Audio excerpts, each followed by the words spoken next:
예수님께서 이 믿음을 말씀하실 때마다 우리에게 바다 같은 믿음을 가지라 그렇게 말씀하지 않으시고 겨자씨만한 믿음을 가질 것을 말씀하고 있습니다.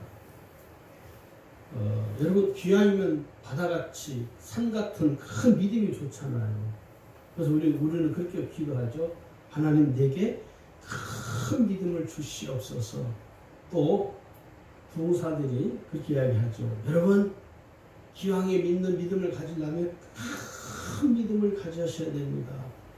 그런데 예수님은 우리에게 큰 믿음을 가지라고 말한 적이 없습니다.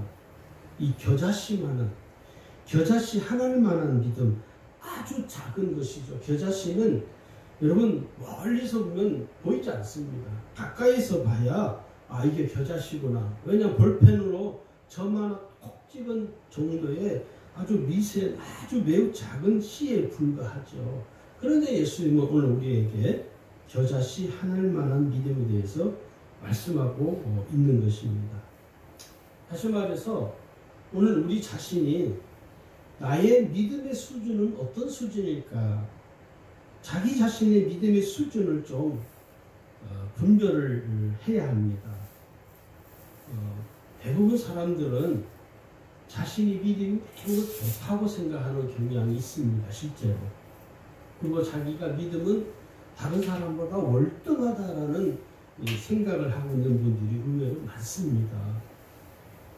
그 말은 자기의 믿음의 수준을 객관적으로 보지 못하기 때문이죠. 자기 스스로가 자기의 믿음에 대해서 주관적인 견해를 가지고 보기 때문에 남들이 볼 때는 거기를 이렇게 동의하지 않는 그런 표정을 짓는데 자기는 그렇지 않다는 거예요. 그래서 오늘 우리가 먼저 이 겨자씨만한 믿음에 대해서 먼저 생각을 하기 이전에 뭘 우리가 생각을 해야 되냐면 내 믿음의 수준은 과연 어느 정도인가 하는 것을 한번 깊게 생각을 해야 합니다. 내 믿음의 수준이 어떤 수준일까? 오늘 말씀을 통해서 한번 점검을 해보시기 바랍니다. 첫 번째는 믿음의 확신이 결핍된 믿음입니다. 믿음이 확신이 결핍이 되어 있다는 것이죠. 이 믿음의 확신이 결핍되면요, 신앙생활을 하는데 매우 어려움을 당할 수밖에 없습니다. 왜 그러냐면 모든 일을 믿음으로 헤쳐나가지 못하는 것이죠. 어떤 때는 믿음으로 하려고 하다가 믿음이 결핍이 되어 있기 때문에 믿음으로 하려다가 마음이 그냥 너무 무너져 버리는 것이죠. 또 믿음으로 시작했다가도 중간에 가서 믿음이 온데간데 없이 사라져 버리는 거예요. 오늘 예수님은 우리가 읽은 이 본문에서 예수님이 무슨 이야기를 하시냐면 17장 17절을 여러분 보시면 예수님이 이렇게 말씀해요. 믿음이 없고 패역한 세대라고 예수님이 꾸짖는 것을 보게 됩니다. 믿음의 확신이 이 제자들도 결핍되어 있는 것이죠. 간질에 걸린 그 자식을 데려왔음에도 불구하고 이 제자들이 그 간질에 걸린 그 아들을, 그 자식을 위해서 기도 한 번도 못하는 거예요. 왜? 두려운 거예요.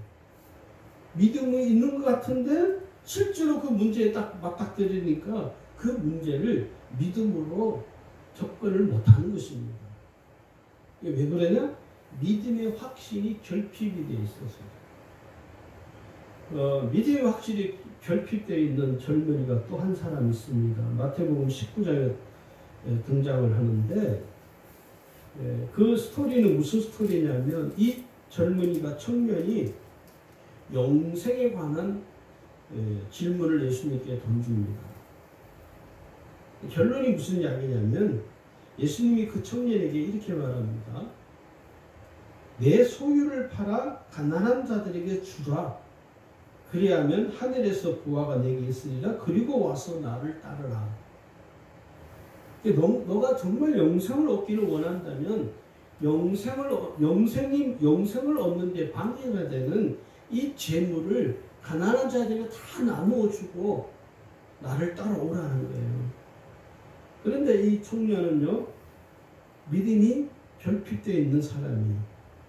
마태복음 19장 22절을 보시면 이 청년에 대해서 이렇게 기록을 합니다. 그 청년이 재물이 많음으로 이 말씀을 듣고 근심하며 가니라. 왜 근심할까요? 믿음이 결핍되어 있는 것이죠. 영생에 관한 질문을 가지고 예수님에게 찾아왔어요. 대단한 것이죠, 사실은. 어마어마한 것이죠. 자기도 한번 믿음을 한번 도전을 해보는 것이죠. 그런데 정작 믿음으로 결단해야 될 문제에 맞닥뜨렸을 때 이 청년은 재물이 많음으로 인해서 그 재물로 인해서 마음에 근심이 생기는 거예요. 내가 이 재물을 어떻게 모았는데, 내가 평생을 모은 건데, 내가 부모님에게 유산을 받아서 내가 이거 하나도 허투루 쓰지 않고 내가 열심히 지금 모으고 있는 중인데, 이걸 지키고 있는 중인데 나보고 이 재산을 버리고 따르라고 근심하며 돌아갔다는 거예요. 믿음의 확신이 없다 보니까 어떤 일이 어떻게 되냐면 주저하는 거예요. 망설이게 되고 주저하게 되고. 오늘 우리가요, 믿음으로 산다고 하면서 많이 망설입니다. 그리고 많이 주저를 해요. 그게 왜 그러냐? 믿음의 확신이 내게서 결핍이 되어 있으면 내가 결단을 못하는 것입니다. 어떤 분이 그러시더라고요. 그때 내가 결단만 했었어도, 내가 그때 결단을 했어야 되는데 이미 버스가 지나간다면서. 그러니까 우리가 신앙생활을 하면서 어떤 하나님께서 내게 은혜를 주실 때가 있습니다. 마음에. 하나님께서 내 마음에 감동을 주시고 내 마음을 감화를 줄 때가 있어요. 그때 우리가 마음에 결단을 하면 되는데 결단을 못하는 거예요. 결단을 못하다 보니까 어떻게 됩니까?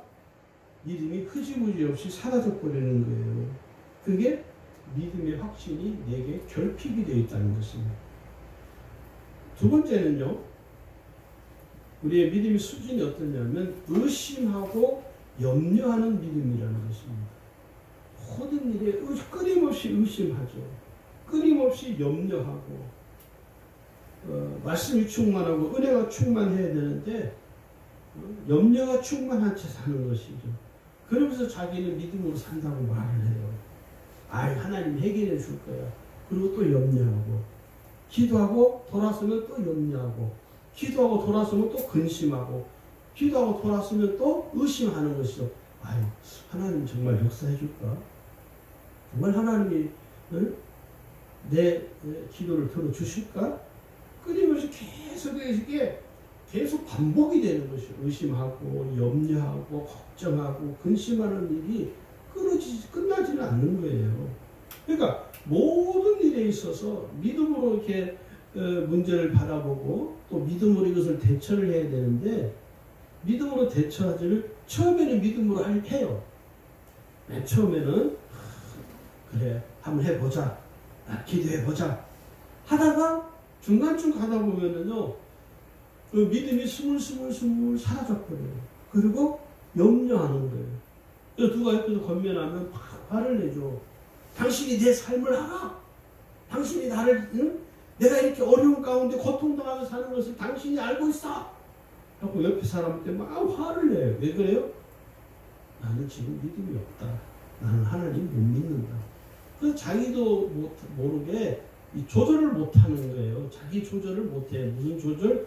자기가 믿음이 없다는 사실을 본인이 인정하기 싫은 거예요. 그래서 다른 옆에 사람에게 더 오히려 역으로 화를 내게 되는 것이죠. 왜? 의심하니까. 그러니까 나의 믿음이 내가 지금 이 문제가 있지만 이것을 하나님이 해결해 주기보다는 내가 염려하고 걱정하고 근심하고 의심하면서 자기의 믿음의 실체를 못 보는 것이죠. 사람들이. 그리고 누가 또 와서 또 하다못해 교회 목사가 와가지고 집사님 힘내시라. 그러고 뭐라고 그래요? 목사님 걱정하지 마세요. 겉으로는 안 그런 척하고 속으로는 계속 의심하고 염려하는 것이 끊이질 않는 것이죠. 우리가 이것을 잘 봐야 됩니다.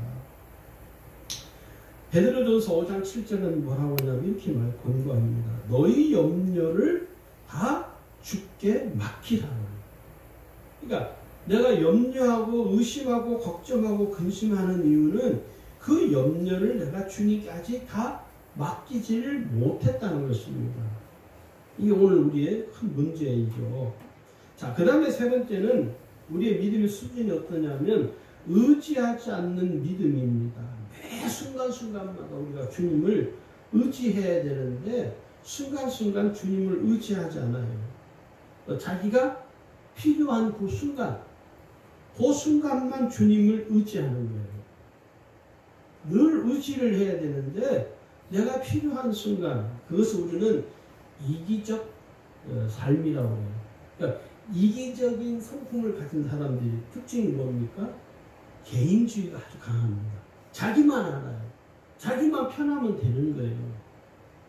요즘 이렇게 길거리를 다니거나 사람들이 좀 모인 곳에 가보면, 또 마트나 대형 할인점 같은 데 가보면 마스크를 쓰고 있죠. 마스크 쓰고 있는데 대중에 또 한두는 안 쓴 사람들이 눈에 띄어요. 왜 그래요? 그 이기적인 사람들의 특징입니다. 인터넷에 한번 보셨습니까? 뉴스에 나오는데 지금 이 여름에 누구는 안 덥냐? 누구는 안 더워서 마스크 쓰고 다니냐? 누구는 바보냐? 마스크 안 쓰고 다니는 사람들을 향하여 공격하는 것이죠. 누구는 더운 줄 몰라서 마스크 안 쓰고 왜 우리만 마스크 써야 되느냐고 비난을 하는 것이죠. 그러니까 이기적인 사람들이 많은 집단일수록요, 그 집단은 불행한 거예요. 신앙도 여러분 똑같습니다. 내가 이기적인 성향, 신앙을 가진 사람이면요, 이 공동체가 힘들어지는 거예요. 교회에 있는 모든 구성원들이 그 한 사람 때문에 힘든 거예요. 그러니까 의지하지 않기 때문에 자기가 필요할 때만 누굴 찾아요? 하나님을 찾는 것이에요. 자기가 필요하지 않을 때는 하나님 찾지도 않아요. 이런 사람 특징이 뭐냐면, 이렇게 면밀히 이런 성향을 가진 사람들을 좀 이렇게 분석을 해보면요, 자기 의가 아주 강한 사람들이 그렇게 합니다. 그래서 자기 교만과 자기 생각이 강한 사람들이죠.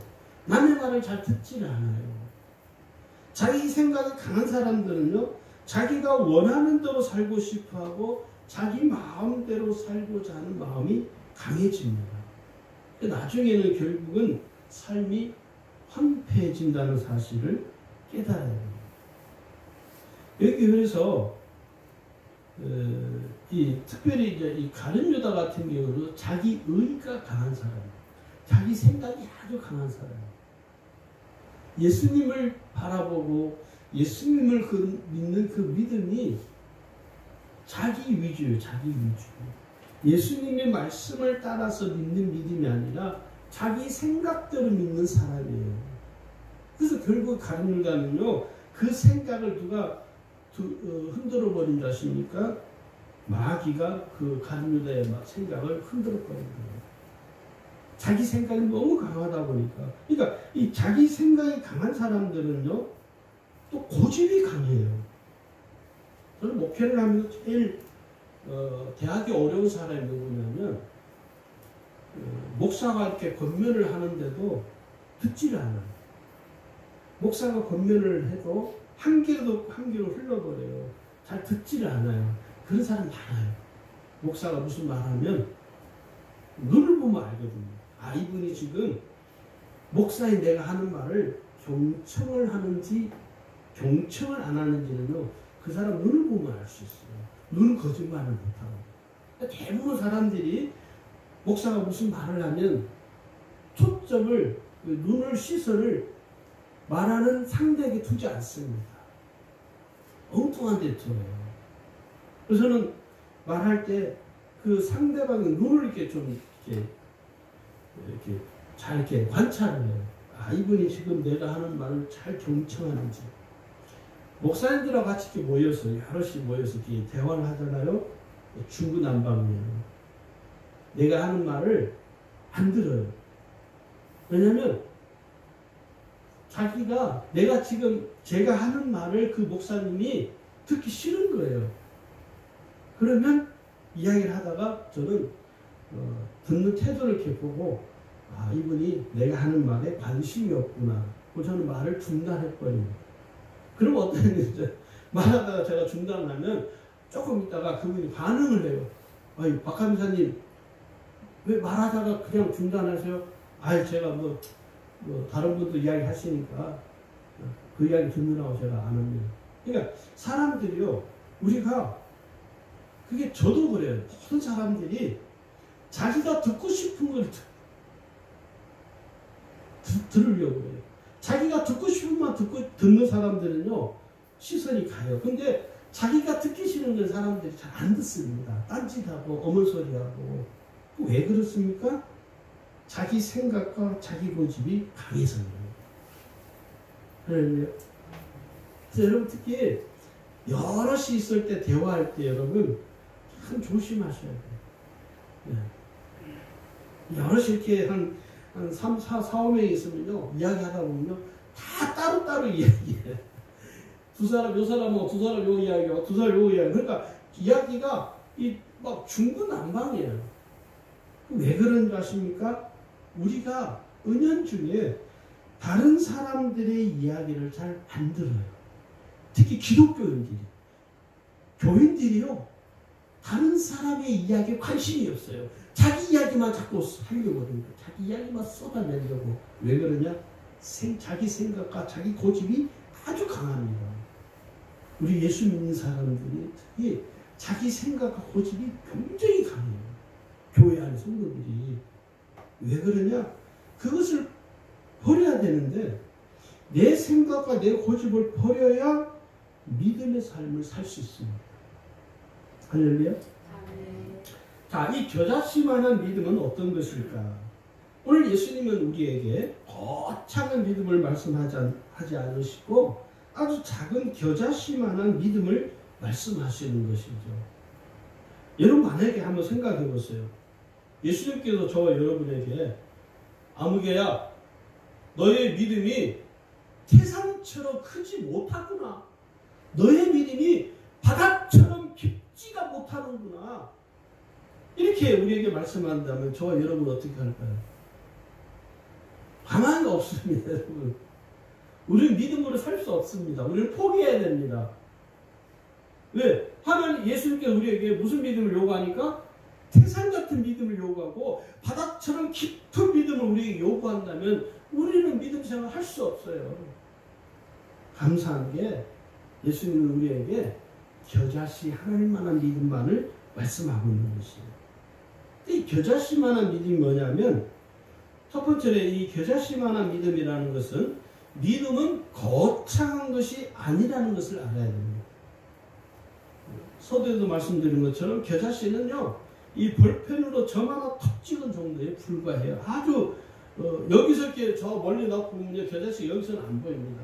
지금 여러분이 앉은 자리에 제가 여기다 겨자씨 하나 꼭 놓고 보라면요, 안 보여요. 눈이 아무리 좋은 사람도 보이지 않습니다.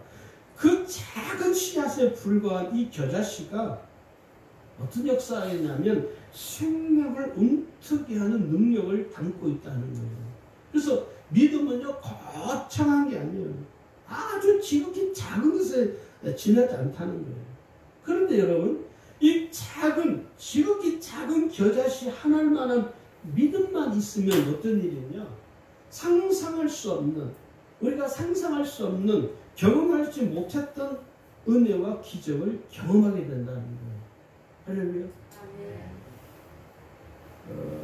요즘은 어떤지 모르겠는데, 여러분, 옛날에는요, 청년들이나 학생들 데리고 수련회를 가면 꼭 뭘 했어요?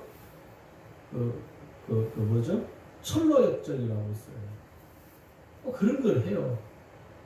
이게 옛날에는 그래서 불과 몇 년 전 이야기입니다. 또 저 아이들 수련회 가면요, 전도사들이 구호를 외치고 막 큰 소리로 막 외치잖아요. 여러분, 믿음은요 거창한 구호가 아니라는 거예요.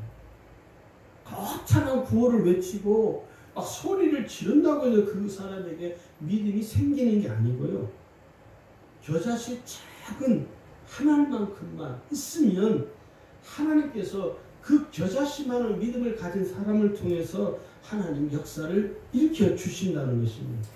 할렐루야. 내 마음에서 겨자씨만한 믿음만 있으면 여러분의 삶에 역사가 일어나는 거예요. 할렐루야. 역사가 일어나요. 우리가 생각할 때 여러분 이렇게 생각할 수 있죠. 하나님이 내게 돈벼락을 좀 맞게 하셔서 내가 이 돈을 가지고 주의 일을 마음껏 하고 싶다. 그 내 생각이 많은 거예요. 만약에 그것이 하나님의 뜻이었다면 여러분 돈벼락 받을 사람 수두룩 합니다. 그런데 하나님은 그렇게 하지 않아요. 하나님은 항상 어떻게 하시냐? 겨자씨만한 믿음을 가진 그 사람을 통해서 하나님 역사를 일으켜주고 계시다는 것을 우리가 성경을 통해서도 알고 우리 주위에 믿는 사람들을 통해서도 우리가 확인할 수가 있습니다. 그러니까 빨리 잘못된 이 믿음에서 여러분 벗어나셔야 됩니다. 주여 내게 겨자씨만한 믿음을 주시옵소서. 주님 내게 태산 같은 믿음을 허락하여 주시옵소서. 그렇게 기도하지 마세요. 그건 공허한 기도에 불과합니다. 주여 내게 겨자씨만한 믿음을 주시옵소서. 이 겨자씨만한 믿음은 내게 주셔도 그 겨자씨만한 믿음을 소중하게 여기는 사람에게 하나님이 역사를 일으켜주는 거예요. 자, 두 번째 겨자씨만한 믿음이란 뭐냐면 주님이 오늘 우리에게 왜 이 겨자씨만한 믿음을 강조하고 계시는가 하는 것을 한번 생각해 볼 필요가 있습니다. 제자들에게 예수님께서 겨자씨만한 믿음이 없는 것을 책망을 하는 장면이죠. 이 본문이 간질병으로 인해서 심히 고생하는 자기 아들을 예수님께 데리고 와서 예수님께 그 아들을 고쳐달라고 간청을 합니다. 아버지가. 그 아버지가 또 그런 이야기를 해요. 예수님, 내가 당신의 제자들에게 내 아들을 데리고 와서 병을 고쳐달라고 부탁을 했지만 당신의 제자들이 그렇게 하지 못했습니다. 그러면서 예수님에게 당신이 내 아들을 고쳐주세요. 간청을 하는 거예요. 그래 예수님이 그 아들을 고쳐줬습니다. 관절병에 걸린 그 아들을 치유해 줬어요. 그런데 제자들이 예수님께 묻습니다. 우리는 어떻게 해서 이런 기적을 일으킬 수가 없습니까? 그러니까 예수님께서 마태복음 17장 17절 18절을 보시면 거기 이렇게 대답을 하시죠. 예수께서 대답하여 이르시되 믿음이 없고 패역한 세대여, 이렇게 말합니다.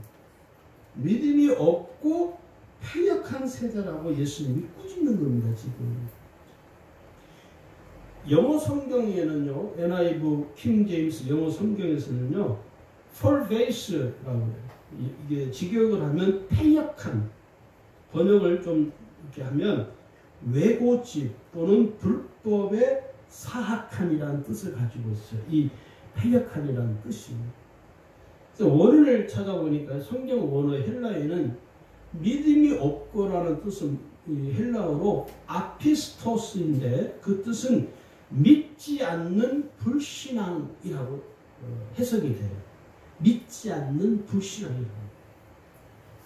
또 헬라어로 이 패역함이란 헬라어는 디아스토레호인데 그 뜻은 뭐냐면 왜곡하다, 비틀다. 그러니까 믿음이 없고 패역한 이 세대를 성경 원어로 직역을 하면 불신앙과 왜곡, 왜곡된 세대라는 거예요.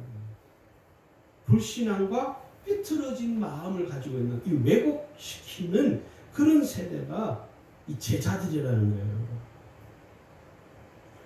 우리나라 한글 성경을 제가 좀 찾아보니까 표준 서번역하고 이 현대 성경이 이렇게 믿음이 없고 삐뚤어진 세대요. 이렇게 번역이 되어 있습니다. 지금 우리가 있는 이 개역 성경은 좀 어려워요. 그러니까 오늘 제자들의 믿음이 부족하거나 연약한 정도가 아니라는 거예요. 이들을 예수님이 꾸짖는 이유는 불신앙과 다를 바가 없다는 것을 보시고 예수님이 엄하게 꾸짖으시는 거예요.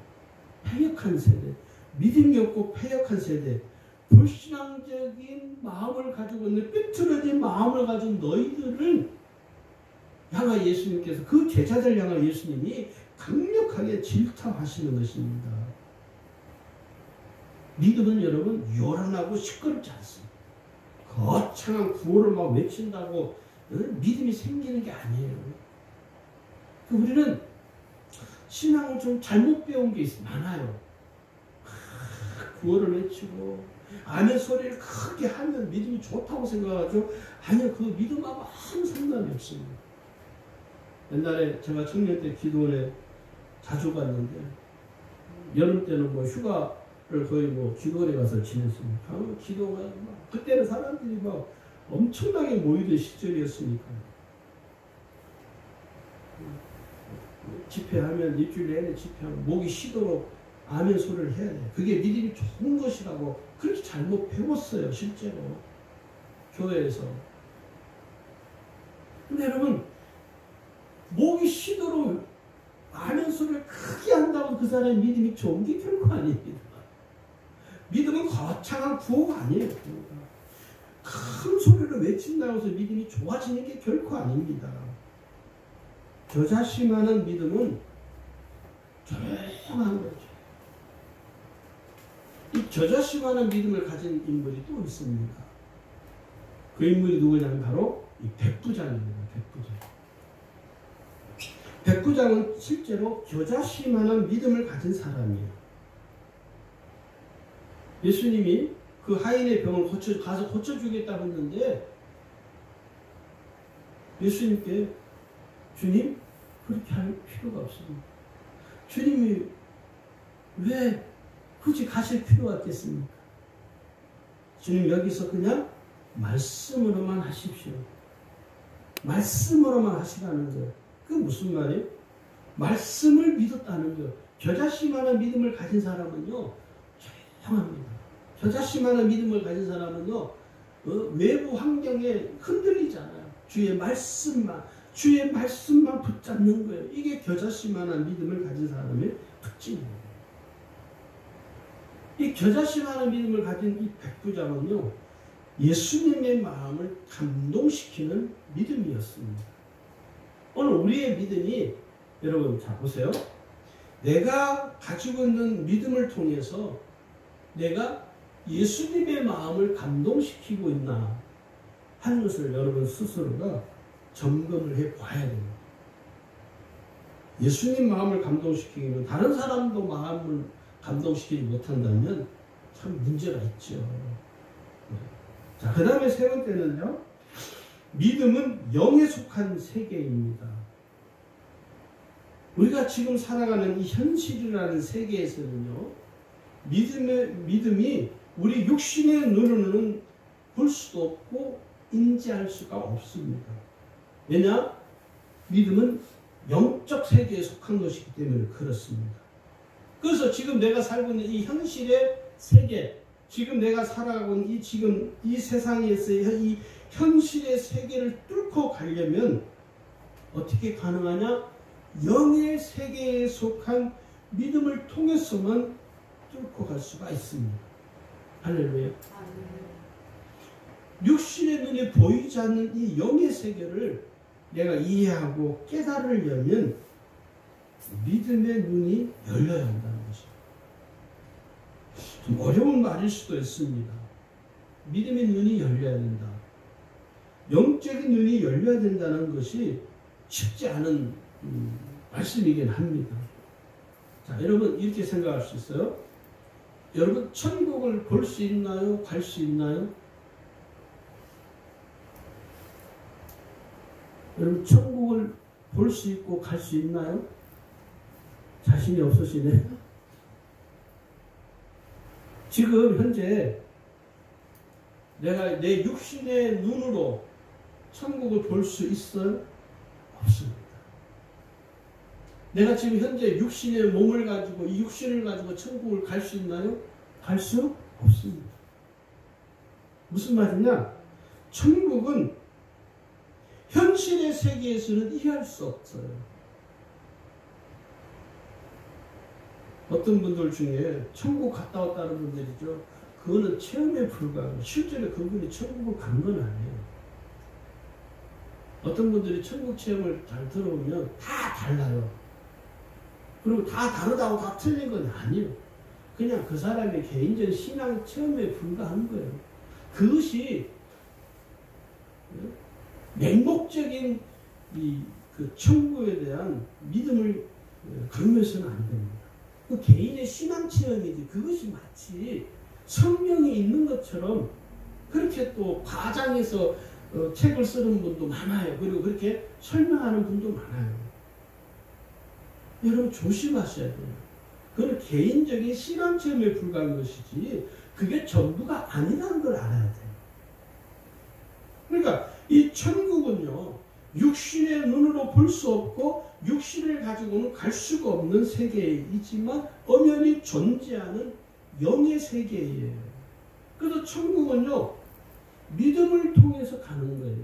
내가 예수 그리스도를 나의 구주 나의 하나님으로 믿고 내 마음에 영접하고 그 예수 그리스도와 함께 온전한 삶, 연합된 삶을 살면 성화의 삶을 살다 보면 내가 죽어서 육신이 이제 떠나서 이제 어디로 가느냐? 천국으로 가는 거예요. 내 영혼이. 내 영이 천국을 가는 거예요. 그러니까 천국에서 삶은 육신의 삶이 아니라 영에 속한 삶이라는 거예요. 그러니까 지금 우리가 이 세상에 살면서 이 땅에 살면서 천국을 이야기하지만 천국을 100% 피부로 와닿게 이해할 수는 없습니다. 그 육신으로 자꾸 이해하려니까 어려운 거예요. 영의 눈이 열려야 믿음의 눈이 열려야 그때가 비로소 천국이 있습니다. 나는 천국 갑니다. 나는 천국에 가는 은혜를 누릴 수 있습니다. 라고 고백할 수 있는 거예요. 구원받은 성도의 삶은 여러분 이 세상에 속해 살지만 또 한편으로는 영에 속한 삶을 사는 것입니다. 우리는 두 개의 세계에 사는 거예요. 현실의 이 세계에 살아가지만 또 한편으로는 우리는 영에 속한 삶을 사는 사람들이에요. 할렐루야. 세 번째는요, 마지막으로 이 겨자씨만한 믿음으로 살기 위해서 우리가 그러면 어떻게 하는 게 좋을까? 첫 번째는 영적인 눈이 열려야 합니다. 제가 앞에서도 이 영적인 눈이 열린다는 몇 번 이야기를 했는데 이 영적인 눈은 뭐냐면 믿음의 눈이라고 그래요. 믿음의 눈. 좀 더 풀어 설명하자면 이 믿음의 눈, 영적인 눈이란 무슨 말이냐면 내가 모든 것을 믿음으로 생각하고 믿음으로 말하고 믿음으로 행동하는 거예요. 어떤 문제가 우리가 살면서 어떤 문제가 발생하면 그 문제를 내 생각으로 내 관점에서 그것을 바라보는 것이 아니라 이 문제에 대해서 하나님은 어떤 생각으로 보실까? 이 문제를 내가 내 생각으로 보는 것이 아니라 하나님이 보는 시각으로 주님이 보시는 시각으로 이것을 바라보는 거예요. 여러분 사람의 얼굴, 사람의 모습은요 정면에서 보는 모습하고 뒤에서 보는 모습하고 옆에서 보는 모습이 다 다릅니다. 여러분 얼굴이 어디에서 볼 때가 제일 좋습니까? 저는 제 왼쪽에서 보는 게 저는 제일 좋아요. 오래전에 제가 집사 때 우리 집사님께서 원광대 전라도 익산에 가면 원광대학교가 있어요. 원불교 속하는 학교인데 거기 그 원광대학교 원대라고 옛날에 그 지역 사람들은 원대 바로 앞에 그분이 이 학원을 했어요. 학원. 그래서 한번 저보고 100번을 놀러 오라고 해서 한번 시간이 돼서 거기 놀러 한번 간 적이 있어요. 근데 이분이 사진 찍는 게 취미예요. 사진 찍는 걸 좋아하셔요. 제가 그 사무실에 이렇게 앉아서 있는데 나도 모르는 사이에 그 집사님이 제 이 옆에 사진을 찍어줬어요. 아, 저는 이런 말 하면 죄송하지만 저는 제가 모델인 줄 알았어요. 처음으로 알았어요. 저는 그때. 그래서 그 집사님이 제 사진 그 다음 며칠 뒤에 주일날 오셔서 그 사진을 빼가 저한테 주면서 그러고요. 와, 박 집사님 모습은 이 왼쪽에서 사진 찍은 게 제일 멋있다, 아름답다고 그러시더라고요. 저는 그때 알았어요. 저는 요즘 누가 사진 찍어달라면 이쪽으로 왼쪽으로 찍어달라고. 예. 여러분 사람마다 보는 모습이 다 다르잖아요. 똑같아요. 어떤 문제를 내가 놓고 바라볼 때 내가 보는 시각으로 보면요 답답해요. 이거 어떻게 하지? 답이 안 나와요. 그런데 여러분 생각을 한번 조금 접는 거예요. 뭘 접냐면 내 생각을 잠시 접어두고 하나님이 이 문제를 어떤 시각으로 보실까? 하나님의 시각으로 문제를 들여다보려고 한번 해보세요. 그러면 쉬워요. 그게 믿음의 눈이 열리는 것입니다. 이게 영적인 눈이 열리는 거예요. 제가 어제 집회를 가서 영적인 눈이 열려야 됩니다. 여기 영안이란 말은 자주 사용하지 않는 게 좋아요. 어떤 분도 보면 자기가 영안이 열렸다고 그런 건 특별히 조심하세요. 영안이라는 표현은 그렇게 좋은 표현은 아닙니다. 저는 그래서 이 영안이라는 표현보다는 영적인 눈이 열리는 표현이 훨씬 정확하다고 봐요. 근데 이 영적인 눈이 열려야 된다고 집회가 설교했더니 그 목사님이 그러시더라고요. 박 목사님 아까 설교 중에 영적인 눈이 열려야 된다. 나는 그 말을 처음 듣는데 그 말 뜻이 뭡니까? 다시 한번 설명을 해달라고. 그 목사님하고 점심 먹으면서 영적인 눈이 무엇인가에 대해서 한 30분 동안 제가 특별 강의를 했거든요. 그랬더니 목사님 고개를 끄덕끄덕하면서 그 오늘 설교한 내용을 나한테 좀 달라고. 여러분 영적인 눈이 열린다는 것은 쉽습니다. 내가 보는 관점이 아니라 하나님이 바라보는 관점으로 보는 거예요. 그게 영적인 눈이 열리는 첫 번째 단추입니다. 우리는 하나님을 어떻게 부르죠? 하나님을 아버지라고 부릅니다. 구원받은 우리는 하나님을 부를 때 하나님 아버지라고 믿고 의지하는 거예요. 내가 하나님을 그냥 하나님을 부르는 것이 아니라 하나님 아버지 이렇게 부른다는 것은 내가 나의 아버지신 그 하나님을 의지하기 때문에 하나님을 아버지라고 부르는 거예요. 그래서 우리는요 하나님을 아버지라고 부르기 때문에 하나님의 자녀답게 합당한 삶을 살아야 돼요. 그 합당한 삶이 뭐냐? 믿음의 눈이 열리는 거예요. 영적인 눈이 열리는 거예요. 열리는 거. 로마서 8장 5절을 보시면 육신을 쫓는 자는 육신의 일을, 영을 쫓는 자는 영의 일을 생각하나니 이렇게 기록이 되어 있습니다.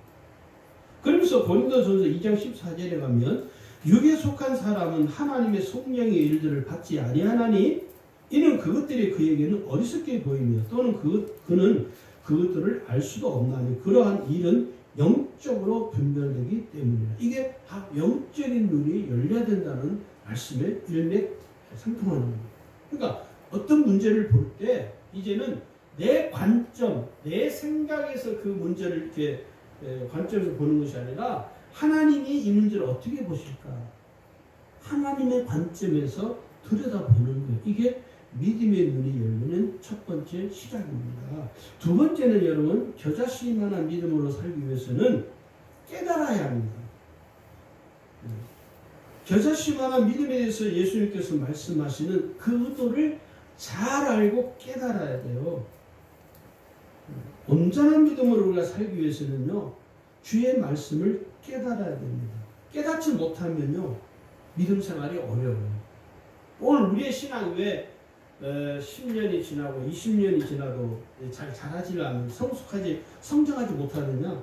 깨닫지를 못하니까요. 깨닫는 자는요 1년 예수를 믿어도 금방 성장해요. 10년 20년이 돼도 성장하지 못하는 이유는요 깨닫지를 못하니까 그러는 거예요. 여기 잠언 2장 5절에 말하기를 여호와 경외하기를 깨달으며 하나님을 알게 되니 깨달으라는 거예요. 깨달으는 거예요. 여기도 이렇게 말합니다. 예레미야 9장 24절을 보니까요. 자랑하는 자는 이것으로 자랑할지니 곧 명철하여 나를 아는 것과 나 여호와는 사랑과 정의와 공의를 땅에 행하는 자인 줄 깨닫는 것입니다. 깨닫는 자가 겨자씨만한 믿음으로 살 수 있어요. 그러니까 우리가 믿음으로 왜 살지 못하느냐? 깨닫지를 못해서 믿음으로 살지를 못해요.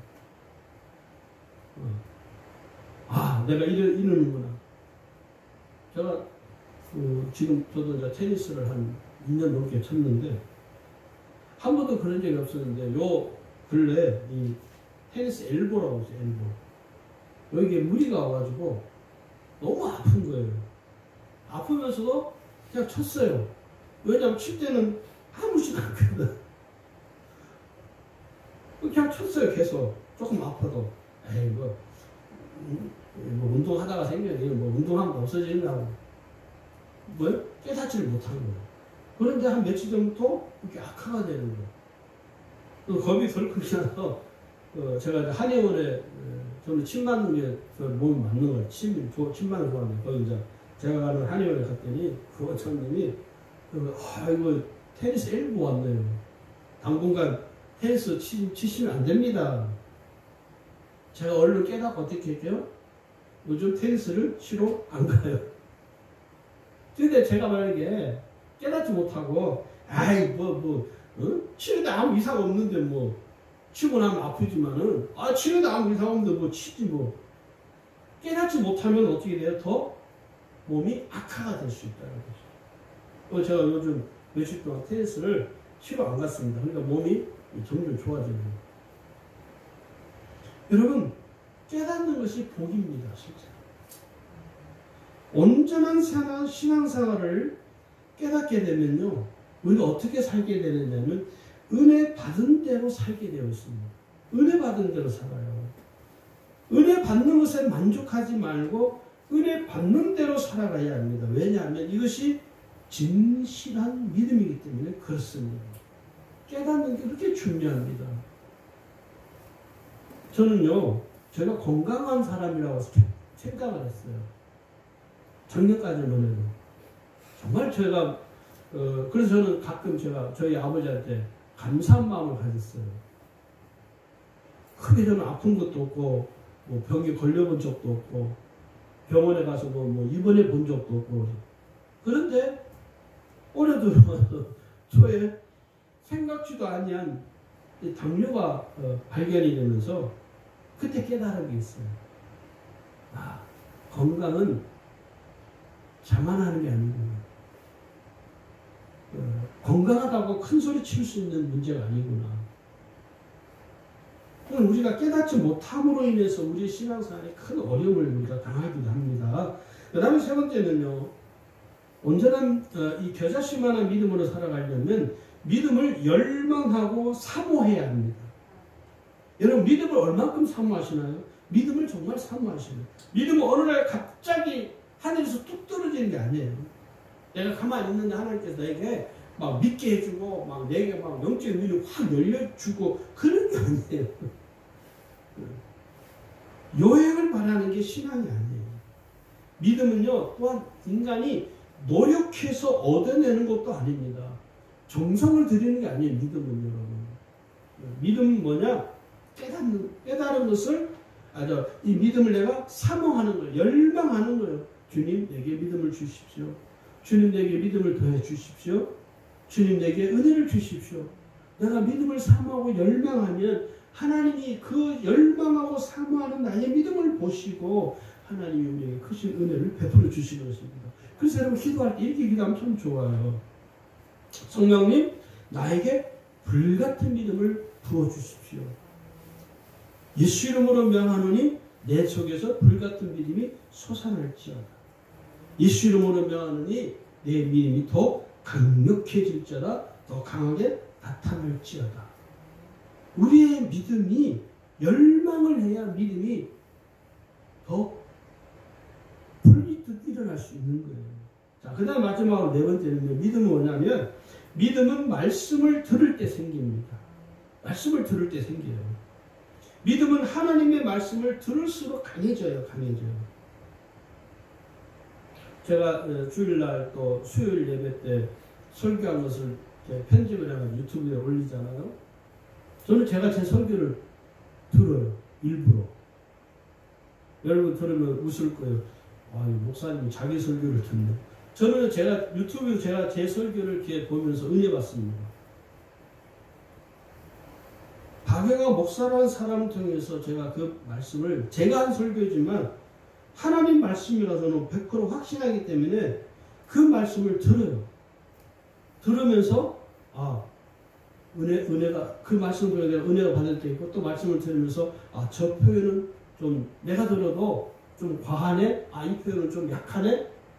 저는 제가 제 설교를 일주일에 2-3 번씩 제가 유튜브 들어가서 그걸 봐요. 또 다른 목사님 설교도 이렇게 제가 이렇게 보기도 해요. 왜요?